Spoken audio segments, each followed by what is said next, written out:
Hey, aloha from Maui Property. Joe Arrowman, Robert Vafai here. We're going to talk a little bit about fee simple ownership versus leasehold ownership. Most of you are familiar with fee simple ownership. It's the greatest bundle of rights. It means that you own the structure, the building, the sticks and the mortar that is on top of the land as well as the land. Now, leasehold is something that's unique to the state of Hawaii, very common in Maui. Many of the condos that we work with, many of our owners, many of our sellers, our buyers are looking at leasehold property. So leasehold is where the building and the unit is owned by you, the buyer, and the land underneath it is owned by another entity. And you would buy your unit in a condo complex and you would have an AOA fee that is due monthly for the maintenance and upkeep of that condominium complex. And then you would also owe monthly or quarterly a leasehold fee. And that means that you're paying the landowner underneath that condo a fee monthly for the right to use that land. So you still own your condo free and clear, that structure, but the land is owned by somebody else. There's some interesting ways that we finance that, and I'm going to let Joe talk a little bit about that. Sure.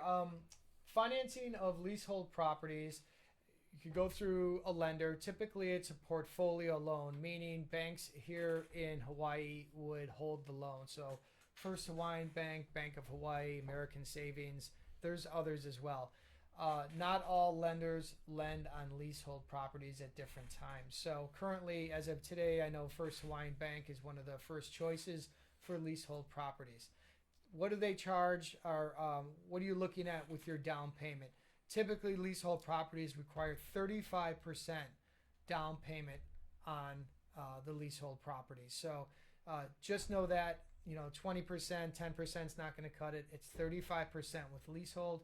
As of today's date, and here in 2021, we're looking at about 3.75 to 4% on a leasehold property, which is about a point higher than Conventional financing. Yeah, conventional is really at. So, and just remember too that the term of the loan in conventional financing on a fee simple property, you might get a 30-year loan. Everybody's very familiar with 30-year loans. But on leasehold, the term of the loan is going to be 5 years less the remaining balance on the term of that lease. So let's just say hypothetically the condo complex we're looking at has a 20-year lease term remaining on that leasehold property. First Hawaiian Bank, the good example, will say we're not going to finance it for the 20 years. We're going to back off 5 years and we're going to give you a 15-year loan with that 35% down.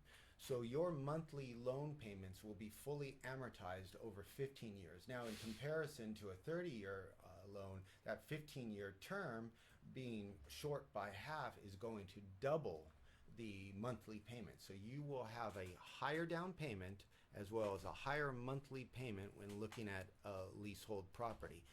By no means is this something to scare you away from buying a leasehold property. They make fine investments. Hundreds, if not thousands, of properties are bought and sold and held under leasehold terms. You just want to be very aware of the differences between fee simple and leasehold. So these are some good points to be aware of when we're looking at leasehold properties. great points, Robert. And some people purchase leaseholds to live in as a full-time resident. Some people purchase them straight as an investment, so they can short-term rent them out. So very similar to fee simple properties, just a slightly different term or of say ownership of the property. So.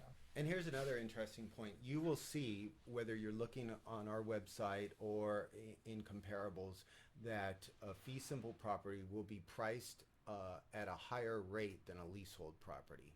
So people take into consideration the bigger down payment, the higher monthly mortgage payment, the fact that you don't own the land when they're pricing leasehold properties. So for affordability, a leasehold property might make the most sense. And if it rents out at a nightly room rent rate that you can justify the higher down payment and the higher monthly mortgage payment, along with your AO fees and other costs of ownership, the leasehold is a very attractive way to get into an affordable property that will be a good investment, return on your investment, and also something that you and your family can enjoy coming to and using now and into the future. So just be aware, fee simple property will be priced higher and sell higher. Leasehold property will be priced lower and sell at a lower rate. The difference in those factors is that with the leasehold, while the purchase price might be less, you do have a greater monthly mortgage payment and responsibility there. So just a couple short tips on the difference between fee and leasehold. Our website has a great page on that with a lot of links and extra information. Feel free to call Joe or myself or one of our team members to help you make these kind of decisions. Have a great day.